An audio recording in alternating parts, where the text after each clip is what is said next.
అందరికీ నమస్కారం. ఈరోజు కథ 'అజ్ఞాత ప్రేమ' ఎపిసోడ్ నెంబర్ 22. ఈ స్టోరీ మీకు నచ్చితే తప్పకుండా లైక్ చేసి హైప్ ఆప్షన్ మీద క్లిక్ చేసి పాయింట్స్ ఇవ్వగలరు. ఇక స్టోరీలోకి వెళ్దాం. కరణ్ ఇల్లు బ్లాస్ట్ అవ్వటం విషయం తెలిసిన యత్నిక్, శిశిర్ షాక్ అయ్యారు. అన్న తొందర పెట్టకపోతే ఈ పాటికి అందరూ శవాలుగా మారుండేవాళ్ళు. చేసిందెవరు కనుక్కోమని జోన్స్ని కోరారు. ఇదంతా ప్రియా చేసిందనే అనుమానం లేకపోలేదు. బ్లాస్ట్ విషయం శరత్ కరణ్లకి చెప్పలేదు. ఆధారాలు లేకుండా నిందలు వేయటం సబబు కాదని. అన్నదమ్ములు కూడబలుక్కొని ఒకే మాట మీదున్నారు. ఇప్పుడు ఒకరికి ఇద్దరు తోడయ్యారు. ఏ సమస్య వచ్చినా వీళ్ళను దాటి వాళ్ళ కుటుంబాన్ని చేరాలి. కీర్తిని స్పెషల్ కేర్తో ఇండియాకి తీసుకొచ్చారు. వీళ్ళు ల్యాండ్ కావటం ఆలస్యం. డాక్టర్లు కీర్తిని చెక్ చేసి ఏ ప్రాబ్లం లేదన్నాక ఇంటికి బయలుదేరారు. వీళ్ళు వస్తున్న విషయం ఒక్క మురళికి తప్ప ఎవరికీ తెలీదు. అది కాక కరణ్ కీర్తిలు వస్తున్నారని అస్సలు తెలీదు. శిశిర్ తండ్రికి ఫోన్ చేసి మూటా ముల్లె సర్దుకొని పెదనాన్న ఇంటికి షిఫ్ట్ అవ్వమని చెప్పాడు. కొడుకు మాటలకి మురళి కంగు తిన్నాడు. ఎప్పుడు కలిసిపోదామని ప్రయత్నించినా అడ్డుపడే కొడుకు అందరం కలిసి ఉందామంటే కలగా అనిపించి ఎన్నిసార్లు అడిగుంటాడు నిజమేనా కల కాదుగా అని. ఎన్నిసార్లు అడిగినా చిరాకు పడకుండా ఓపికగా అవునంటూ సమాధానమిస్తున్న కొడుకు మార్పుకి తండ్రి హృదయం ఉప్పొంగింది. క్షణం ఆలస్యం చేయకుండా అన్న ఇంటికి శాశ్వతంగా షిఫ్ట్ అయ్యాడు. హఠాత్తుగా వచ్చి, వదినా, ఈ ఇంట్లో శాశ్వతంగా ఉండాలని వచ్చాం. మాకు చోటు ఉందా అని నోరు తెరిచి అడగటం, కరుణమూర్తి ఒప్పుకోకుండా ఉండటం జరుగుతుందా? మరిదిని, తోడి కోడలిని సాదరంగా ఆహ్వానించింది. వాళ్ళందరి సంతోషాలకి అల్లిక దిష్టి పెట్టకుండా ఉండాలని, శరత్ గారు బాంబేలో ప్రాబ్లం వచ్చిందని, మేం ఎవరం లేమని, అదేదో నువ్వే సాల్వ్ చేయాలని అల్లికని బాంబేకి వెళ్ళేలా చేశాడు. అన్న కోసం ఉదయం నుండి పడికాపులు కాస్తున్నాడు మురళిగారు. వదినకి ఫోన్ చేసి వస్తున్నామనగానే అన్నని ఎప్పుడెప్పుడు కలుసుకుంటానా అని ఆతృతపడ్డాడు. మనసు ఉవ్విలూరుతుంది. ఇక నుండి చచ్చేదాకా కలుసుంటామన్నయ్యా అని చెప్పాలని, ఆయన కళ్ళల్లో ఆనందం చూడాలని తహతహలాడుతున్నాడు. కార్ హార్న్ వినటంతోనే చిన్న పిల్లాడిలా పరుగుపెట్టిన మురళిగారు కారు డోర్ ఓపెన్ చేసి నిశ్చేష్టుడై, మాలతి, వదినా అంటూ పెద్దగా పిలిచాడు. ఈక్షుని స్కూల్కి రెడీ చేస్తున్న శారద, లంచ్ బాక్స్ ప్యాకింగ్లో ఉన్న మాలతి ఉలిక్కిపడి మురళిని చేరుకున్నారు. వాళ్ళు కూడా ఇంచుమించుగా అదే పరిస్థితిలో ఉన్నారు. కరణ్ని చూసిన ఆనందంలో తలా మునకలై నోట మాట రాకపోతే అందరినీ పేరు పేరున పలకరించి వాళ్ళ మనసులని పులకరింపచేశాడు. మాలతి ఆనందానికి అంతు లేకుండా పోయింది. నువ్వు బ్రతికి ఉన్నావా అంటూ చెయ్యి క్షణం కూడా వదల్లేదు. నాకే ఇలా అయితే కోడలికి ఏముంటుందా అని టీజింగ్ చేసేసరికి కీర్తి బతికి ఉందా అని శారద ఆశ్చర్యపోతూ ఎక్కడా అనే కారులో చూసింది. వెనక అని శిశిర్, యత్నికులు వీల్చైర్లో తీసుకొస్తున్న కీర్తిని చూపించాడు. ఏమైందిరా తనకి అంటూ కరణ్ భుజాన్ని తడిమేసింది శారద. షాక్లో ఉందమ్మా, కోలుకోవటానికి ఎంత టైం పడుతుందో తెలీదన్నారని తల్లిని చూశాడు కరణ్. శారద దగ్గరికి వెళ్ళింది. కానీ మాలతి అడుగు ముందుకు పడలేదు. ఎప్పుడు కూడా ప్రేమగా మాట్లాడలేదు. చనిపోయిందని తెలిసాక బాధపడిన క్షణం లేదు. ఇప్పుడు హఠాత్తుగా ప్రేమగా చూస్తే ఇదంతా నటన అనుకుంటారని దగ్గరికి తీసుకోవటానికి సంకోచిస్తుంది. భార్య దూరం మురళికి అసహనానికి గురిచేసి, తనపై ఎందుకంత కక్ష? ఎప్పుడు కీర్తిని పరాయిదానిలా చూస్తావు. ఇప్పటికైనా మారు. తర్వాత మారాలన్నా అవకాశం ఉండదని చిరాకు పడ్డాడు. మీరు కూడా నన్ను అర్థం చేసుకోకపోతే ఎలా అండి? తనపై కోపం లేదండి. అప్పుడు అంతగా మాటలతో హింసించి ఇప్పుడు ప్రేమ కురిపిస్తే నమ్ముతుందో లేదో అనే బిడియం, భయం అంటూ కంటతడికి మురళిగారు మెల్ట్ అయ్యారు. నీ మనసు తెలీదా? ఎక్కడో ఏమన్నా ఉందోనని పరీక్షించా. కీర్తి అలాంటి అమ్మాయి కాదు. అర్థం చేసుకుంటుంది. ఇప్పుడు తనకు కావాల్సింది మన ప్రేమ, అభిమానం. అవే ఇప్పుడు తనని కోలుకునేలా చేస్తాయి అని చెయ్యి పట్టుకి తీసుకెళ్లాడు. ఎటూ చూస్తున్న కోడలిని, ఏరా, ఎప్పుడు కూర్చోబెడితే ఎలా? తిరగాలి కాని అంటూ కీర్తిని పైకి లేపింది. కరణ్ కంగారు పడుతుంటే, రేయ్, నీ పెళ్ళాన్ని నేనేం కొరక్కి తిననులే. తనకి ఏ జబ్బు లేనప్పుడు కుర్చీలో కూలేయటం ఎందుకు? మామూలుగా తిరగనివ్వండి. తనతో పాటు నడిపించింది మాలతి. ఆమె చెప్పింది కూడా సబబుగా ఉండి అందరూ ఏకీభవించారు. ముగ్గురు కొడుకులని గర్వంగా చూసుకున్నారు అన్నదమ్ములు. తమ కుటుంబం ఇప్పుడు నిండుగా ఉందని శరత్ గారి మనసు నిండింది. మాలతితో వస్తున్న కీర్తిని చూసి మా అంటూ వచ్చి కాళ్ళని చుట్టుకున్నాడు ఈక్షు. అప్పటిదాకా స్థిరంగా ఉన్న ఆమె చూపులు దిశని మార్చుకొని తనని అల్లుకున్న చిట్టి కన్నయ్య వైపు తిరిగాయి. ఆమెలో మార్పు మొదటిగా గమనించింది కరణ్. ఆశ్చర్యంగా అలాగే చూస్తున్నాడు. ఈక్షు మా అని పిలిచే హ్యాబిట్ కీర్తిని మామూలు మనిషిని చేసింది.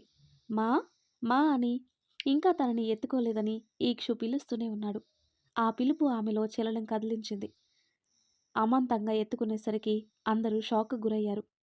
నా బాబు నా బాబు అంటూ ముద్దులు పెట్టేసింది. కీర్తి తిరిగి మామూలు మనిషిగా మారినందుకు సంతోషంగా ఉన్నా ఈక్షు తన కొడుకు కాదన్న నిజం తెలిస్తే అన్న సందిగ్ధంలో పడిపోయారు తోడికోడళ్ళు. వారి అనుమానాలు భర్తల ముందుంచితే మురళి డైలమాలో పడ్డ శరత్ చిద్విలాసంగా నవ్వాడు. పెదనాన్న, కీర్తి మళ్ళీ ట్రోమాలోకి వెళ్తే తట్టుకోలేను అని ఆయన గుండెలని తడిమేస్తుంటే పిచ్చికన్నా అలా ఎప్పటికీ జరగదు. ఈక్షిత్ నీ కొడుకురా అని మొహం పట్టుకొని కుదిపేశాడు. ఏమంటున్నారు? ఈక్షు మా కొడుకా అని దిగ్భ్రాంతిగా కీర్తి వైపు చూశాడు కరణ్. బావగారు ఏమంటున్నారు అని మాలతి వెంటనే అడిగేసింది. ఇంకా మురళి శారద పరిస్థితి ఇంచుమించు అలాగే ఉంది. నోటి మాట రావటం లేదు. యత్నిక్ శిశిర్లకి ముందే తెలుసు కాబట్టి తటస్థంగా ఉన్నారు. అవునమ్మా, ఈక్షు కరణ్ కీర్తిల కొడుకు, ఈ ఇంటి తొలి వారసుడు అని గర్వంగా చెప్పాడు. అదెలా సాధ్యం బావగారు? అల్లిక అంటుంటే ఇంకేం మాట్లాడకని అల్లిక పేరు బయటికి రానివ్వలేదు శరత్ గారు. అదంతా వివరంగా చెప్తాను. కరణ్ అమ్మాయిని లోపలికి తీసుకెళ్లమని గంభీరంగా పలికింది శరత్ గొంతు. పెదనాన్న మాటలలో ఏదో గూఢార్థం ఉందని కీర్తిని తీసుకెళ్లాడు. వాళ్ళు వెళ్లేదాకా చూసి నీ డౌట్స్ ఏంటి మాలతి అని సూటిగా ప్రశ్నించాడు. ఈక్షు యత్నిక్ అల్లిక కొడుకు కాదా? కాదనేసరికి శారద కొడుకు వైపు చూసింది. ఆమెలో ఏదో బాధ, ఆవేదన, కొడుకుని అర్థం చేసుకోవటంలో విఫలమయ్యానని అంతర్మదనం. కీర్తి కొడుకు ఎలా అవుతాడు? తనకు పిల్లలు పుట్టే అవకాశం లేదని చెప్పారుగా అంటూ పాయింట్ ఎత్తింది మాలతి. నువ్వు అన్న దాంట్లో చిన్న కరెక్షన్ మాలతి.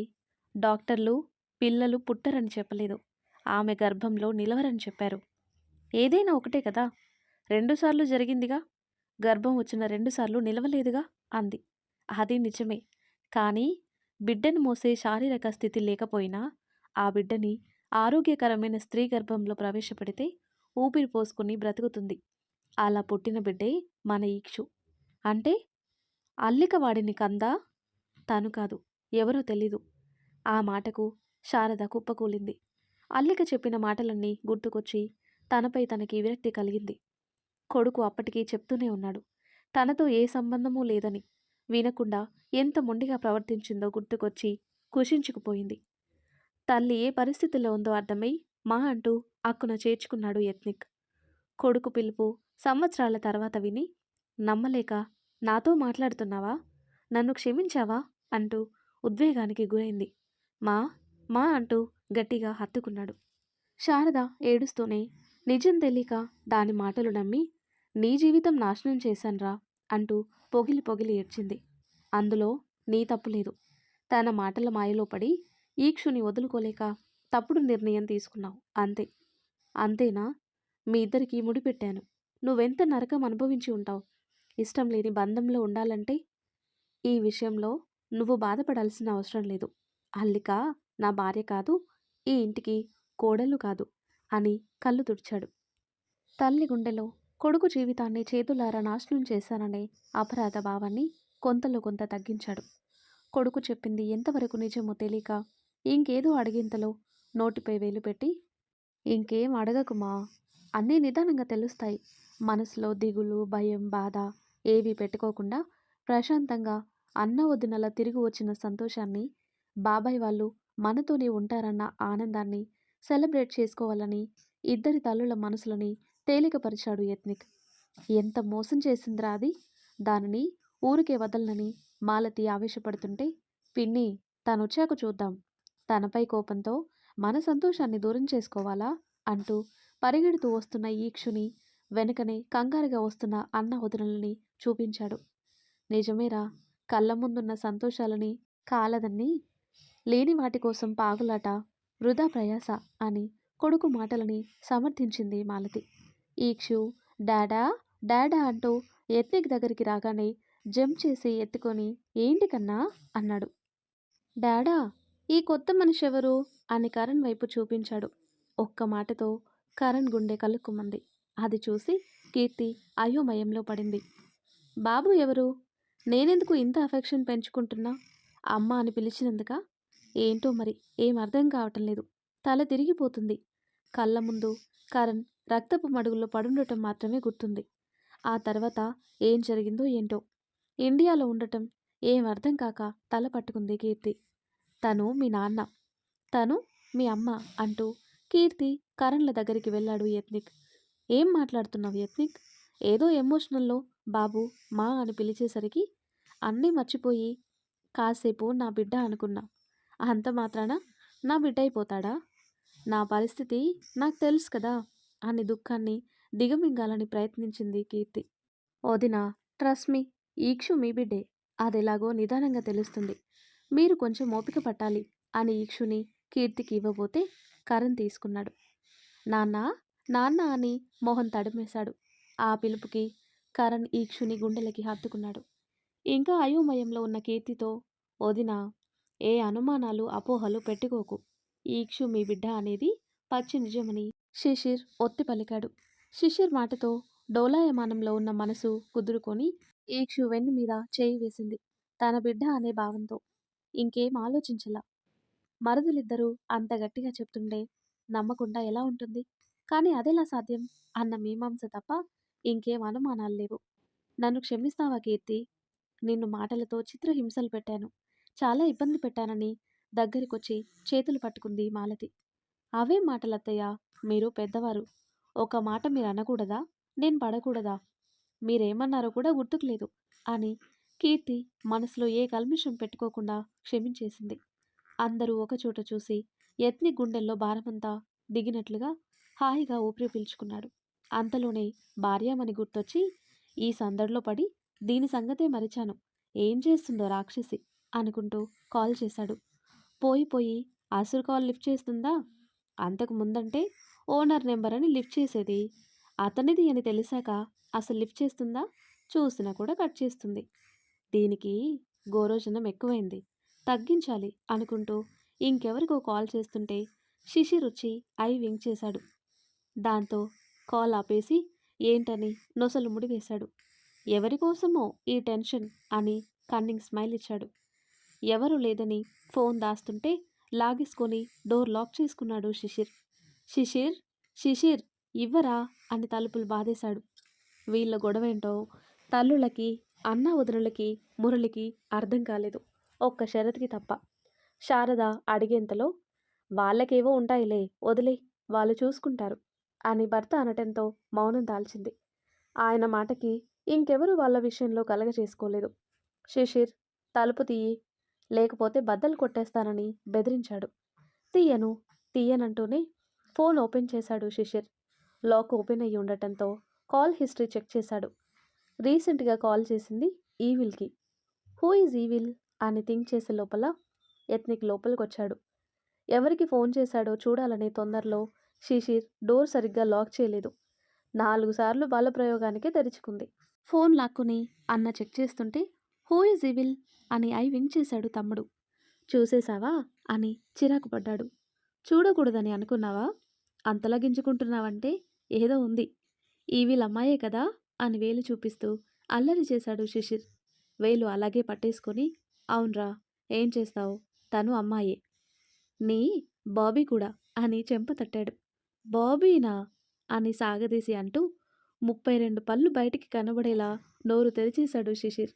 ఒక వేలితో నోరు మూసి ఈ ఓవర్ తగ్గిస్తే మంచిదని బుగ్గపై చిటిక వేశాడు. కిందికి దించే చేతిని ఒడుపుగా పట్టుకొని ఎవరో చెప్తే సంతోషిస్తానుగా, మా వదినగారు ఎవరో అని ఎక్సైట్ అయ్యాడు శిశిర్. శిశిర్ దృష్టిలో ఇతిక బిడ్డ తల్లి కాబట్టి తను కాదనే గట్టి నమ్మకం. అసలు ఆలోచనే రాలేదు. తనకి తెలియకుండా ఇంకెవరో ఉన్నారని ఊహించుకొని ఊవిలూరుతున్నాడు. సస్పెన్స్ అంటూ నవ్వుతూ వేలుతో నుదుటిన పొడిచి చేతిని గాల్లోకి లేపి స్టైల్గా వేళ్లు కదుపుతూ బాయ్ చెప్పాడు. ఇతికని వెంటనే కలవాలని ఉన్నా వర్క్లో బిజీగా ఉంటుందని, నైట్ ఫ్లాట్కి పిలిపించాలని గట్టి ప్లాన్ వేసి మెసేజ్ చేసి ఫ్యామిలీతో మింగిల్ అయ్యాడు. ఈక్షు ప్రతి పనిని తనే చేస్తుంది కీర్తి. ఎవరు చేస్తామన్నా ఒప్పుకోవటం లేదు. సంతాన భాగ్యం లేదనుకున్న తనకి అమ్మ అని పిలిపించుకోవటం అదృష్టంగా భావిస్తుంది. ఊహ తెలిసాక అల్లికని ఎప్పుడు వదిలి ఉండకపోవటం, కొత్త మొహాలని చూడటం యాక్టివ్గా ఉండే ఈక్షుని డల్ చేశాయి. అమ్మ కావాలని కీర్తిని అడిగాడు. తనకేం అర్థం కాక అత్తగారులని చూసింది. వాళ్ళు మొగుళ్ళ మొహాలు చూశారు. తండ్రులు కొడుకుల వైపు చూశారు. పిల్లల్ని హ్యాండిల్ చేయటంలో శిశిరికి జీరో నాలెడ్జ్. అతన్ని చూడగానే ఏడుపు అందుకున్నాడు.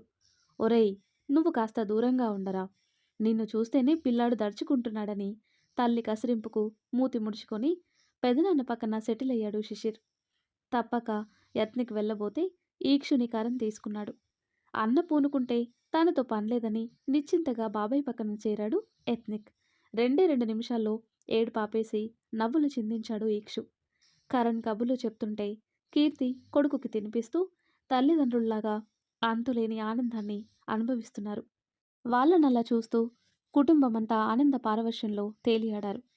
కాల్ చేస్తే లిఫ్ట్ చేయటం లేదని, మెసేజ్కి రిప్లై లేదని డైరెక్ట్గా ఆఫీస్కి వెళ్ళాడు. తన వేరబౌట్స్ తెలుసుకుని ఫోన్ విసిరి కొట్టపోయి లాస్ట్ మినిట్లో ఆగిపోయి కోపంగా ఫోన్ పిడికిట్లో బంధించాడు. దీనికి అస్సలు బుద్ధి లేదు. అల్లికతో ఫ్రెండ్షిప్ ఏంటో, దాంతో షికార్లేంటో. బాంబేకి ఒక్కదాన్ని వెళ్ళమంటే తోకలా దీన్ని వెంట తీసుకెళ్ళింది. అది పిలిస్తే ఇది ఊపుకుంటూ వెళ్ళటమేనా? ఫోన్ చేస్తే లిఫ్ట్ చేయదు. అది నా నెంబర్ అని తెలిసాక ఎందుకు లిఫ్ట్ చేస్తుంది? ఒళ్ళంతా పొగరే. టన్నుల కొద్దీ ఉందని కంటికి కనిపించకుండా 100 మైళ్ళ దూరంలో ఉన్న ఇతికపై కారాలు మిరియాలు నూరాడు అసుర్. ఈ వివేకాడు ఏం చేస్తున్నాడు? ఇది ఏదంటే అది అన్నింటికీ తలాడించటమేనా? మంచి చెడ్డ చూసుకోడా? ఎటుపోతుందో ఎవరితో పోతుందో తెలుసుకునే పని లేదా? బాధ్యత తీసుకుంటే సరిపోదు వెధవకి. జాగ్రత్తగా చూసుకోవాలని తెలీదా అని ప్యారీ దోస్తుని కరువు తీరా తిట్టుకున్నాడు. మేడం మ్యాచ్ ఫిక్స్ అయిందంటగా. అబ్బాయి ఎవరో. ఎలాగో విషయం తెలుసుకున్నా సుప్పనతి శూర్పణఖ నోరు జారి యత్నిక అడుగులు ఆగేలా చేశాయి. నీకెలా తెలిసే అంటూ గొర్రెల గుంపులా ఆమె చుట్టూ మోగారు. తనకి తెలిసింది తెలియంది కలిపి చెప్పింది. ఎందుకో అది ఇతికాకి రిలేటెడ్గా అనిపించి ఎవరికి అని అడిగేసరికి అన్ని తలలు అతని వైపు తిరిగి ఎత్నిక్ సార్ మీరా అంటూ గుటకలు మింగారు. టెల్ మీ, మ్యాచ్ ఎవరిది అని వీలైనంత కూల్గా అడిగాడు. వాళ్ళంతా తనని చూసి భయపడుతూ ఉండటంతో ఇతిక మేడంకి అని కోరస్గా పలికారు. అసలే కోపంలో ఉన్న యత్నిక్ మొహం ఇంకాస్త ఎరుపు రంగు సంతరించుకుంది. అది వాళ్ళ ముందు బయటపడకూడదని ఆఫీస్లో ఉప్పర్ మీటింగ్స్ ఏంటి, గో టు వర్క్ అని ఆర్డర్ వేశాడు. చిలక్కి చెప్పినట్టు చెప్పానుగా, అర్జెంటుగా ఊరెళ్తున్నా, వచ్చాక అన్ని విషయాలు క్లియర్ చేస్తానని. ఈలోపుగా అంత తొందర ఏంటే? నీకసలు మామూలుగా ఉండదే. ఎప్పుడూ వన్ సైడ్ థింకింగ్. నీ పంతం నీదే కానీ నా సైడ్ నుండి అస్సలు ఆలోచించవు. ఆలోచించుంటే ఇంతదాకా ఎందుకు వస్తావు? నీకు బాగా బ్రెయిన్ వాష్ చేయాలని బాంబేకి నెక్స్ట్ ఫ్లైట్ చెక్ చేశాడు. ఇక్కడ ఎత్నిక్ జర్నీ ప్లాన్స్లో ఉంటే అక్కడ హనీగాడు తన పని మొదలెట్టేశాడు. ఇతిక పర్సనల్ డీటెయిల్స్ తెలిసాక సాంబమూర్తిని కలవటానికి ముందు వివేక్ని కలవాలని డిసైడ్ అయ్యాడు. హోటల్లోనే గమనించాడు వాళ్ళిద్దరి బాండింగ్, కోఆర్డినేషన్. ఆమె అతనికి ఎంత ఇంపార్టెంట్ అనేది కొన్ని నిమిషాల్లోనే గ్రహించాడు. వివేక్ వైపు నుండి నరుక్కు రావాలని చెప్పపెట్టకుండా ఆఫీస్లో ప్రత్యక్షమయ్యాడు. అతన్ని చూడగానే షాక్ అయిన మొహంలో కనిపించనివ్వక నవ్వుతో పలకరించాడు వివేక్. మ్యాట్రిమోనీ సైట్ వాళ్ళు అబ్బాయి ఇంట్రెస్ట్ చూపిస్తున్నాడని మీరెప్పుడు కలుస్తారని అడిగారు. ఇతిక వద్దని చెప్పినా కూడా వివేక్ ఎందుకో వెంటనే నో అనలేక ఆలోచించుకొని చెప్తానన్నాడు. ఇంతలోనే అతను రావటంతో కొంచెం ఆక్వర్డ్గా ఉంది. టీ, కాఫీ, జ్యూస్ ఆఫర్ చేస్తుంటే no formalities Vivek, be cool, tension పడకండి. నేను పర్సనల్ విషయంగా రాలేదు, ప్రొఫెషనల్గా వచ్చాను అన్నాడు. ఫర్ వాట్ పర్పస్ అని అడిగాడు వివేక్. నెక్స్ట్ మంత్లో మా కంపెనీ యాన్యువల్ సెలబ్రేషన్స్. కంపెనీ లోగోతో టీషర్ట్స్ తయారు చేయాలి. మీ కంపెనీ గుడ్ విల్ తెలిసి ఆర్డర్ మీకు ఇవ్వాలని అంటూ బిజినెస్ మాట్లాడాడు. ఇతిక గురించి అడుగుతాడని టెన్షన్ పడ్డా వేరే మ్యాటర్ కావటంతో డిజైన్, ఫ్యాబ్రిక్, లోగో ఎలా కావాలో, ఎంత బడ్జెట్, ఎన్ని పీసెస్ డీటెయిల్స్ కలెక్ట్ చేసుకోవటానికి ధీరజ్ని పిలిచాడు. క్లయింట్ ఎవరు అనుకుంటూ వచ్చిన ధీరజ్ హనీ సింగ్ని చూడగానే చెంప తడుముకున్నాడు. ఎక్కడ తనని గుర్తుపడతాడని బిక్కసచ్చిపోయాడు. ఇతిక హోటల్ నుండి వెళ్ళిపోయాక ధీరజ్ హనీ ముందుకొచ్చాడు. అబ్బాయి ఎవరో నాకు తెలియకుండా చేయాలని ఎన్ని వ్యయ ప్రయాసాలు పడినా చివరికి తెలుసుకున్న దట్ ఈస్ ధీరజ్ అని గర్వపడి సార్ అని పిలిచాడు. ఇతికని ఎలా ట్యాకిల్ చేయాలని ఆలోచిస్తున్న హనీ కొత్త గొంతుకి తల తిప్పి చూశాడు. ఎస్ బేరర్ అనుకుని క్రెడిట్ కార్డ్ తీశాడు. అది తీసుకోకుండా మీతో ముఖ్యమైన విషయం మాట్లాడాలని నక్క వినయం ప్రదర్శించాడు.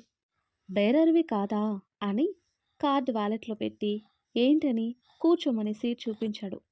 నీ కంటికి బేరర్లా కనబడుతున్నానా అంట్ల విధవ. నీ మొహం అద్దంలో ఎప్పుడైనా చూసుకున్నావా కొండముచ్చు మొహమోడా అని మనసులో తిట్టుకొని పైకి మాత్రం నవ్వు మొహం పెట్టి ఇప్పుడు వెళ్ళిన అమ్మాయి అని ఆరుక్తిగా అడిగాడు. తనెవరో నీకెందుకు, ముందు నువ్వెవరో అది చెప్పు అని హ్యాండ్స్ కలిపి సీరియస్ లుక్స్ ఇచ్చాడు. అనుకున్నంత అమాయకుడు కాదు, గట్టిపిండమే. జాగ్రత్తగా డీల్ చేయాలని తను నా లవర్, మీతో ఎందుకు ఉందా అని జంకు బొంకు లేకుండా అబద్ధం ఆడేశాడు. షార్పుగా చూసి నిజంగా నీ లవరా అని ముందుకు వంగాడు. నిజం సార్, తను నా లవ్, అమ్మతోడని నెత్తి మీద చేయి వేశాడు. నెక్స్ట్ అని యాటిట్యూడ్గా అడిగాడు. పెళ్లి చేసుకుంటానని 2 సంవత్సరాల నుండి కుక్కలా తిప్పుకుంటుంది. ఈరోజు తాడో పేడో తేల్చుకుందామని వస్తే మీతో కనబడింది. మిమ్మల్ని కూడా ఇలాగే మోసం చేస్తుందేనేమోనని డౌట్తో అడుగుతున్నానని నసిగాడు. ఇతిక క్యారెక్టర్లెస్గా చిత్రీకరించాలని ఉన్నవి లేనివి 4 కల్పించి చెప్పాడు. ఇంట్రెస్ట్గా వింటుంటే తన ప్లాన్ వర్కౌట్ అయిందని చంకలు గుద్దుకున్నాడు. సంబరపడినంతసేపు పట్టలేదు సంతోషం ఆవిరి కావటానికి. విన్నంతసేపు విని ఒక్కసారిగా లేచి 2 చెంపలు వాయించాడు. హఠాత్ సంఘటనకి ధీరజ్ దిమ్మెరపోయాడు. ఇంకో మాట తన గురించి చెడుగా వచ్చిందంటే శాల్తి గల్లంతవుతుంది. తన క్యారెక్టర్ ఎటువంటిదో నాకు తెలుసు. తాను తలుచుకుంటే నీలాంటి వాళ్ళని నామరూపాలు లేకుండా చేయగలదు. Mind it. ఎవరు ఎటువంటి వాళ్ళో తెలుసుకొని మాట్లాడమని ధీరజ్ తేరుకునేలోపు మాయమయ్యాడు. వీడికేమన్నా స్క్రూ లూజా? పిచ్చి పిచ్చిగా వాగుతున్నాడు, ఆకాశానికి ఎత్తేస్తున్నాడు. అదో కూటికి గతిలేని సంగీతం మాస్టారు పిల్లని తెలీదేమో. పిచ్చి మహారాజు. ఇలాంటి వాళ్ళంతా దీనికే తగులుకుంటారేంటో అని చెంపలు రుద్దుకున్నాడు ధీరజ్. బిత్తరపోయి చూస్తున్న ధీరజ్ని గమనించి ఎవరతను అని హనీ అడిగాడు. ఇదేంటి, నన్ను గుర్తుపట్టలేదా? వీడికేమన్నా షార్ట్ మెమరీ లాస్ ఉందా అని మొహం తడుముకున్నాడు. అప్పుడు అర్థమైంది అతనెందుకు గుర్తుపట్టలేదు. మాస్క్ గుర్తుపట్టకుండా బ్రతికించింది. కరోనా పుణ్యమా అని చిన్న జలుబు దగ్గొచ్చినా మాస్క్ పెట్టుకుంటున్నారు. ఇంకొకరికి వైరల్ కాకూడదని. మేనేజర్ ధీరజ్ ఇతనికి మీకేం కావాలో చెప్తే ప్రోడక్ట్ రెడీ చేస్తాడని పరిచయం చేశాడు వివేక్. 2 క్షణాలు అలాగే చూసి తనకేం కావాలో ఎక్స్ప్లెయిన్ చేశాడు హనీ. ఇద్దరు డిస్కషన్లో పడిపోయారు. ఆ తర్వాత కట్ చేస్తే కార్ స్టార్ట్ చేస్తూ మ్యాచ్ అంటే ఒక్కతే ఇన్వాల్వ్ కాదుగా. పెద్దవాళ్ళ ప్రమేయం లేకుండా ఓన్ డెసిషన్ తీసుకోదు. అంకుల్ అయి ఉండరు, లేచే పరిస్థితులు లేరు. మిగిలింది వివేక్. తన పాత్ర ఉంటుందిగా. ఉండటమేంటి, తనే చేసుంటాడు, నో డౌట్. నా పెళ్ళానికి మళ్ళీ పెళ్లి చేయాలనే ఆలోచన వాడికి తప్ప ఇంకెవ్వరికీ రావు. కందుకూరు వీరేశలింగం పంతుల్లాగా ఆదర్శ వివాహం చేయటానికి కంకణం కట్టుకున్నాడు. వీడికి ఇలాంటి థాట్స్ వీడికే వస్తాయి. ఒకరికి మంచి చేయాలనే తపన తప్ప నన్ను మాత్రం అర్థం చేసుకోవటానికి ప్రయత్నించడు. ఈరోజు అటో ఇటో తేలిపోవాలని కార్ లాక్ చేశాడు. స్నేహితుడు అని నమ్మితే నా కాపురానికి ఎసరు పెడతావా? వస్తున్నారా, కాచుకో అని సిగరెట్ వెలిగించాడు. ముందు వివేక్ని దారిలో పెడితే ఆటోమేటిక్గా భార్యమని తెలివి తెచ్చుకుంటుందని అసుర ఆలోచన. హనీ ధీరజ్తో మాట్లాడి అన్ని ఫైనలైజ్ చేశాక వివేక్తో రేపింటికి వస్తానని చిన్న జలకిచ్చాడు. వివేక్కి ఏమని చెప్పాలో తెలియక తటస్థంగా ఉంటే ధీరజ్ గొంతులో పచ్చి వెలక్కాయ పడింది. ఎంత చేసినా వీడు వదిలేలా లేడే. ఇంటికి వస్తే మామని ఇంప్రెస్ చేయకుండా ఉండడు. ఏదో ఒకటి చేయాలని తెగ గింజుకున్నాడు ధీరజ్. వివేక్ రానా అంటూ హనీ రిపీట్ చేసేసరికి ఓకే అన్నాడు. రేపు ఏ టైంలో వస్తానో నైట్ ఇన్ఫార్మ్ చేస్తానని నైస్ టు మీటింగ్ యూ అంటూ షేక్ హ్యాండ్ ఇచ్చాడు హనీ. అదే సమయంలో వచ్చిన యత్నిక్ హనీకి డాష్ ఇచ్చాడు. ఇద్దరు ఒకరికి ఒకరు సారీ చెప్పుకొని హనీ బయటికి వెళ్తే యత్నిక్ లోపలికి వచ్చి డోర్ లాక్ చేశాడు. అతనెవరో తెలుసుంటే ఇంత మర్యాదగా యత్నిక్ సారీ చెప్తాడా? వాడిని అక్కడే రఫాడించేవాడేమో. హనీ టైం బాగుండి బ్రతికిపోయాడు. ఆ తర్వాత కట్ చేస్తే బాంబే రిసార్ట్లో స్విమ్ చేస్తున్న అల్లిక గట్టు మీద కూర్చున్న ఇతికతో కబుర్లు చెప్తూ ఉంది. స్విమ్ నేర్చుకోవచ్చు కదా, నాకు కంపెనీ ఇచ్చేదానివి. ఎప్పుడు నువ్వక్కడ నేనిక్కడ, ఇదేం బాగోలేదు అంది అల్లిక. బలంగా కోరుకో, జరిగిపోతుందని అల్లరిగా నవ్వుతూ నీళ్లలో కాళ్ళూపింది ఇతిక. రియలీ? కోరుకోనా? జరగకపోతే అని ఐ వింక్ చేసింది. చెప్పాగా, నీ సంకల్పం గట్టిదైతే అంటుంది. కోరుకుంటున్నా అని కళ్ళు విప్పార్చుకొని టీజ్ చేసింది అల్లిక. ఓ షూర్ అంటూ లేచి నిలబడింది ఇతిక. ఇతిక కొత్తగా కనబడుతుంది. ఇప్పటిదాకా పరిచయమైన మనిషిలా లేదు. ఏదో కొత్తగా తనకు తెలియని మనిషిని కలుసుకున్నట్టు, మాట్లాడుతున్నట్టు, ప్రవర్తన, మాట తీరు, హావభావాలు అన్నీ చాలా ఎనర్జెటిక్గా, డిఫరెంట్గా ఉన్నాయి. ఒక రకమైన హుందాతనం, గాంభీర్యం అంతర్లీనంగా కనిపిస్తుంది. తనలోని కొత్త మెరుపును చూస్తూ చాలా గట్టిగా కోరుకుంటున్నా. దేవుడా, నా ఫ్రెండ్తో నేను స్విమ్ చేయాలి, నా కోరిక తీర్చవా అని కళ్ళు మూసుకొని 2 చేతులెత్తి వేడుకుంది. తదాస్తు బాలిక అన్న ఇతిక మాటలకి కళ్ళు తెరిచింది అల్లిక. అల్లిక కళ్ళు పేలిపోయాయి ఇతికని స్విమ్ సూట్లో చూసి. తనలా బిగుసుకుపోయి ఉండగానే స్టేర్స్ ఎక్కి 20 ఫీట్ హైట్ నుండి డైవింగ్ చేసింది. 2 టైమ్స్ రౌండ్ తిరిగి స్ట్రైట్గా వాటర్లోకి వెళ్ళింది ఇతిక. తన డైవింగ్ స్కిల్స్, స్విమ్మింగ్ టాలెంట్ చూసి అల్లిక కళ్ళు బయర్లు కమ్మాయి. ఎప్పుడు నాకు రాదు, నాకు భయం అనే మనిషి ప్రొఫెషనల్గా స్విమ్ చేయటం అల్లికకి కళ్ళు తిరిగినంత పనై తనకి స్విమ్ వచ్చినా మర్చిపోయి నీళ్లలో మునిగింది. ఇతిక ఫాస్ట్గా అల్లికని చేరి మునిగిపోతున్న ఆమెని ఒడ్డుకు చేర్చింది. అల్లిక తేరుకున్నాక సడన్ షాకులు ఇవ్వకే, హార్ట్అటాక్ వచ్చేలా ఉందని నీళ్లు ఊసేసి, నువ్వెప్పుడు స్విమ్ నేర్చుకున్నావు అని టవల్ తీసుకుంది. దానికి చిరునవ్వు సమాధానంగా జ్యూస్ ఆఫర్ చేసింది ఇతిక. ఆ నవ్వులో ఎన్ని అర్థాలో తెలియని స్థితి అల్లికది. ఆ తర్వాత కట్ చేస్తే, వీడేంటి ఉరుము లేని పిడుగులా ఊడిపడ్డాడు అని నొసలు ముడివేసి, ఎందుకొచ్చావు అంటూ హనీ ఇచ్చిన ఫైల్ సైడ్న పెట్టాడు వివేక్. మళ్ళీ మళ్ళీ రిపీట్ చేయాలా, ఇది నా ఆఫీస్ అంటూ స్టైల్గా కూర్చున్నాడు. నీ తమ్ముడిది ఒకప్పుడు, ఇప్పుడు నాది తెలీదా అని వెటకారంగా సాగదీశాడు. నేను కూడా అదే చెప్పేది. నా తమ్ముడిదని చెప్పలేదు, రాలేదు. నీది కాబట్టే నాది అన్నానని తిరకసిగా వెయిట్ తిప్పాడు. తెలివిగా మాట్లాడుతున్నానని అతి తెలివి ప్రదర్శించకు అన్నాడు వివేక్. ఇదంతా కోపమే, నీకు నాకు ఎప్పుడు ఉండేదే కానీ ఈ మధ్య పెళ్ళిళ్ళ పెరయ్యగా మారావా అన్నాడు. What non sense? Non sense కాదు, న్యూ సెన్స్. ఈతికకి మ్యాచ్ చూసావా అన్నాడు. చూస్తే నీకేంటి నొప్పి, తనపై నీ కన్ను పడితే సహించను అన్నాడు. సహించక ఏం చేస్తావు, ఊరేసుకుంటావా అని అన్నాడు యత్నిక్. తనకి మళ్ళీ మ్యాచ్ అన్నావంటే పీక పిసికేస్తాను అంటూ 2 చేతులు గొంతు దగ్గరికి తెచ్చాడు. ప్రియా విషయంలో చేసిన పనే ఇక్కడ చెయ్యాలని చూస్తున్నావా? తన వైపు కన్నెత్తి చూసినా నీ కళ్ళు పీకేస్తా. అప్పుడు వదిలేశానని ఇప్పుడు వదులుతాను అనుకోకు, తన జోలికి రాకు అంటూ కాలర్ పట్టుకున్నాడు వివేక్.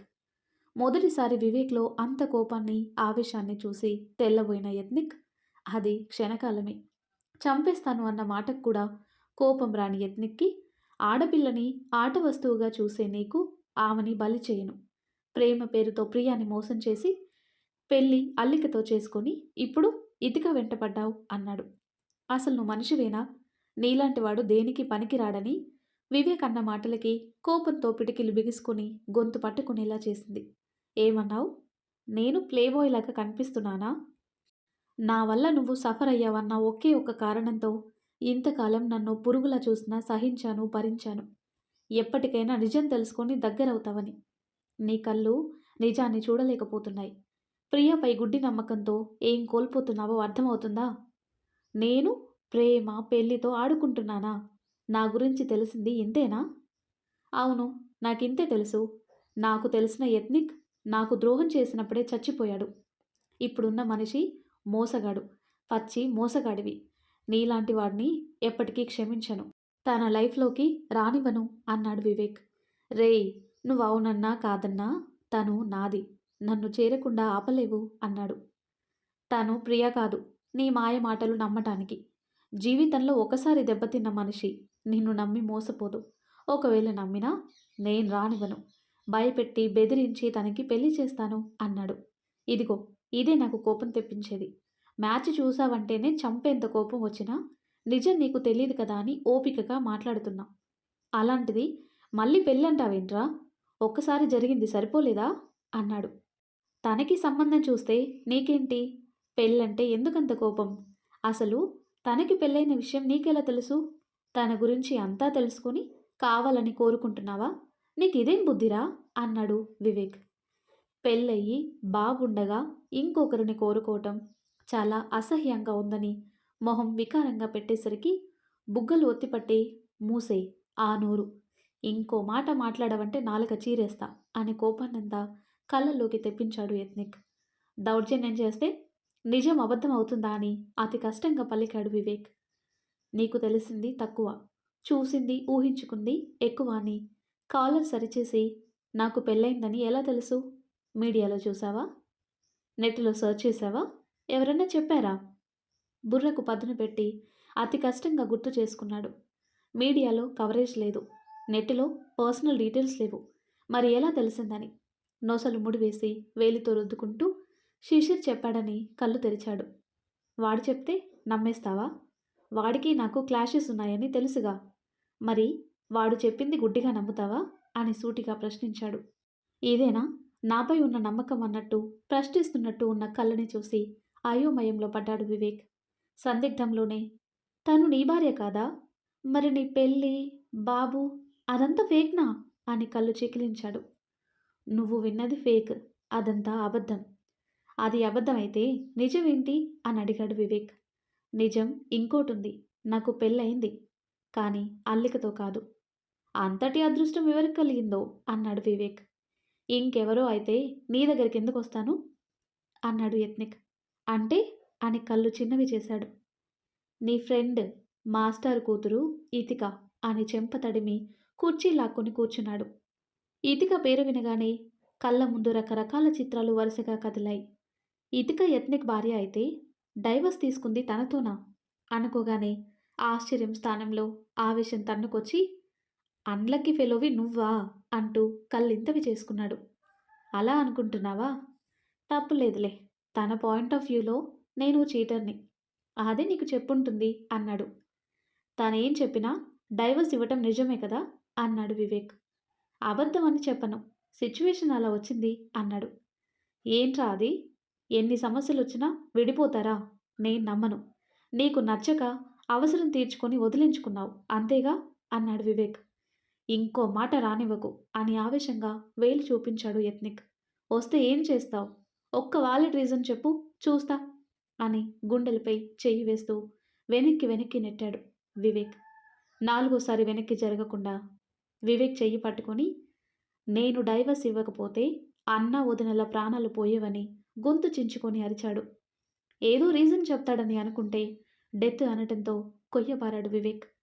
మరి ఆ తర్వాత ఏం జరుగుతుందో నెక్స్ట్ వీడియోలో తెలుసుకుందాం.